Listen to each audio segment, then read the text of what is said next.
My name is LaCoy, writer and artist at Kontactcomics, an indie comic company I created to give home to my own characters that gave me the same escape comics did. And today we'll be reviewing Enenra, Issue 1. It's The Last of Us meets Outbreak, a 32-page horror comic which was created and written by Wroblewski and illustrated by Ezekiel Rubio.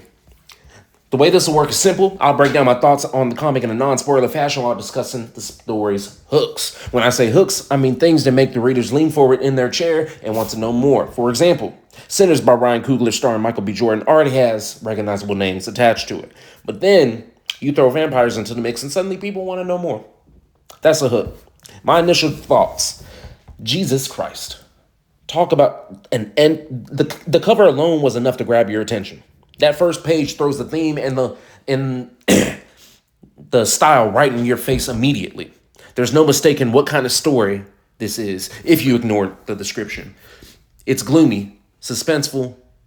It's a time bomb for what you know is coming, but you don't know what it'll be like. I often see panels that are used to get the readers from point A to point B and nothing else. What I like is that you remind people just how good a dialogueless and thoughtless panel can do when every part of it is telling a silent story. No words need said for what can be felt. I have a hard time connecting with black and white comics because there's so many ways to make it work, yet so easy to get it wrong. And before you lift that finger up, drop down the comment for 5 seconds and let me explain. I don't say that as someone who can do it right. For right now, I'd rather stick to the things I think I can do right over the things I know I can't.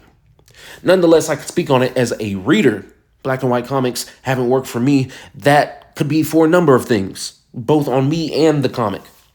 I think what I love about this comic being black and white is that you allow important things to have their hues. The panel might have some bluish hue to express the setting. Other moments, it'll draw your attention to something significant like blood or a backpack or police lights.